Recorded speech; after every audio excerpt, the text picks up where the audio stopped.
สวัสดีทุกคนมื้อนี้บาร่าสิมานำเสนออยากเป็นยูทูบเบอร์ต้องหูอย่างน้อย5ทักษะนี้สิมีทักษะใดๆไปครับชมพร้อมกันเลย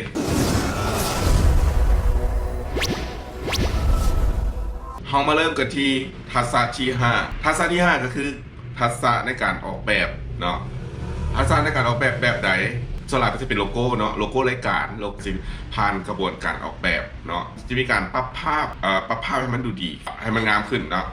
โดยโปรแกรมที่ใช้หลักๆในการออกแบบก็คือโปรแกรม Illustrator เนาะโปรแกรม Illustrator เป็นโปรแกรมออกแบบโลโก้หลักๆเลยเนาะแต่โปรแกรมสำหรับปรับแต่งภาพให้ดูดีปรับตัดต่อจะเป็นโปรแกรม Photoshop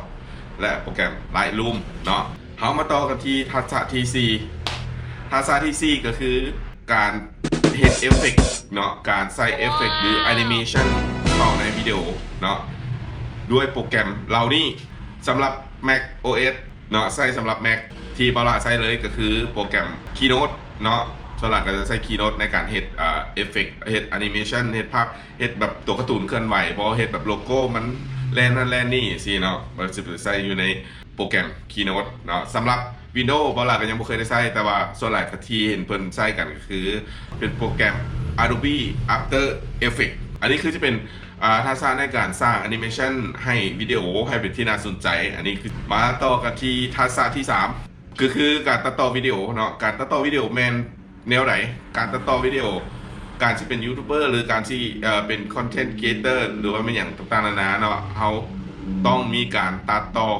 วิดีโอการตัดต่อวิดีโอเบสิกเนาะอยู่ในโทรศัพท์แต่จะมีคายมาสเตอร์นี่แหละที่จำบ่ผิดเนาะแต่สำหรับบาร่าที่ใช้แล้วก็คือเป็น Final Cut Pro เนาะอยู่ใน Mac สำหรับ Windows นี่นะจะเป็น Premiere Pro เนาะ Premiere Pro แต่ว่าบาร่าใช้อยู่ใน Mac ก็จะเป็นFinal Cut Pro เป็นอย่างต้องตัดต่อวิดีโอ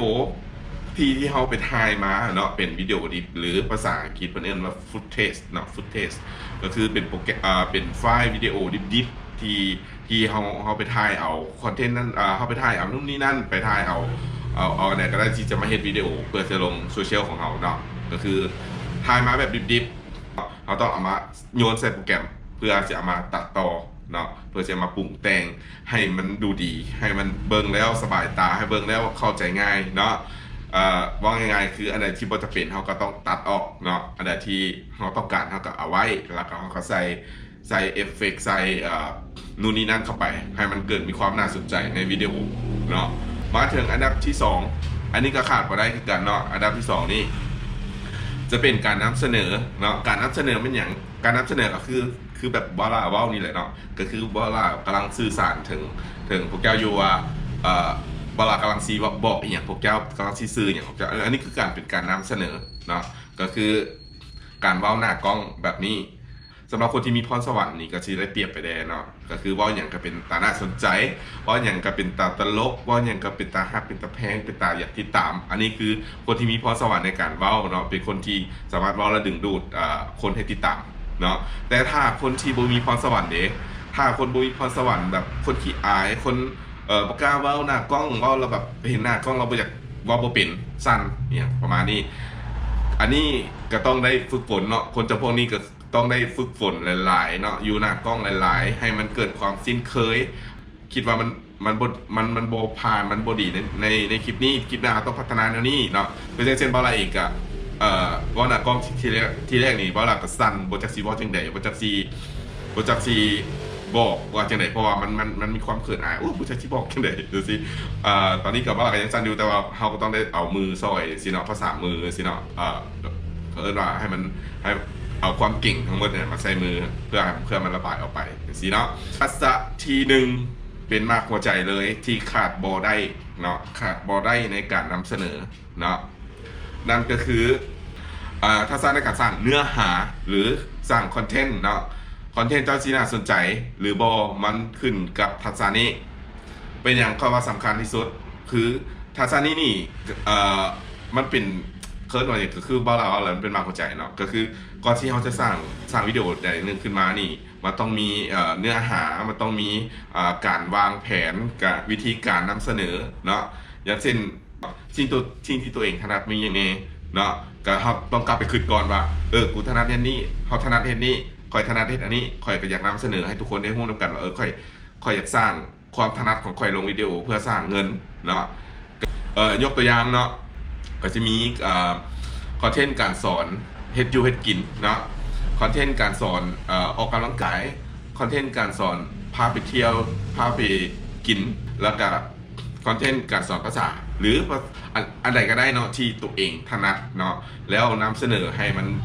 เป็นตาน่าสนใจ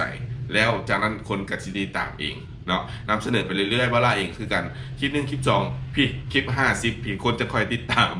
อันนี้ก็ไม่ต้องน้อยใจเนาะสำหรับYouTube มือใหม่ที่เข้ามาแล้วเป็นอย่างมันคือบ่มีใครติดตามสิเนาะต้องกลับไปเบิ่งบ่ต้องโทษคนอื่นต้องโทษเฮาก่อนต้องคิดปรับปรุงตัวเองก่อนว่าเฮาเฮ็ดอย่างที่มันบ่น่าสนใจบ่หรือว่าจังได๋คนคือจะบ่ติดตามนะเฮาต้องกลับมาเบิ่งตัวเองหมายถึงว่าวิดีโอที่เรานำเสนอไปมันแจ้งบ่เนาะนำเสนอนี่เข้าใจคนเข้าใจกับสิ่งที่เรานำเสนอออกไปบ่เนาะแล้วก็เอฟเฟกต์น่าสนใจบ่เนาะการนำเสนอการสื่อสารนี่เด้เป็นตาดึงดูดคนบ่จังซี่เฮาต้องกลับมาเบิ่งตัวเองเนาะอันนี้คือหลักๆเลยในการอยากเป็นยูทูบเบอร์เนาะหรือว่าอยากเป็นคอนเทนต์ครีเอเตอร์เนาะนี่คือ5ทักษะที่ควรมีในการเป็นยูทูบเบอร์เนาะหวังว่าคลิปนี้เนาะสิเป็นประโยชน์กับทุกคนเนาะบ่หลายก็น้อยเนาะก็มาฮอดนี้บ่ลาก็จะขอจบคลิปกันเพียงเท่านี้ก่อนเนาะติดตามคอนเทนต์ดีๆแบบนี้โดยการกด subscribe เนาะเบอร์นี้เนาะปุ่มแดงๆเนาะกด subscribe กดติดตามเนาะก็ให้บาลาเนี่ยเนาะเพื่อเป็นกำลังใจในการเฮ็ดคลิปที่มีสาระแบบนี้ออกมาเรื่อยๆให้ทุกคนได้รับชมน้ำกันเนาะเพื่อแบ่งปันความรู้ให้ทุกคนเนาะได้มาแชร์ประสบการณ์เนาะสามารถคอมเมนต์ใต้กล้องวิดีโอคลิปของบาลานี่ได้เลยเนาะเพื่ออยากให้บาลาปรับปรุงอย่างแน่ก็บอกมาเนาะอยากให้บาลานำเสนอเรื่องใดก็บอกมาเนาะหลักๆแล้วบาลาสีนำเสนอข่าวนำเสนอการไปเที่ยวนั่นไปเที่ยวเนาะเรื่องข่าวบาลาก็อัปเดตข่าวให้ทุกคนรับชมรับฟังคือเก่าเนาะพบกันใหม่ในคลิปต่อไปเนาะสำหรับคลิปนี้บ๊ายบาย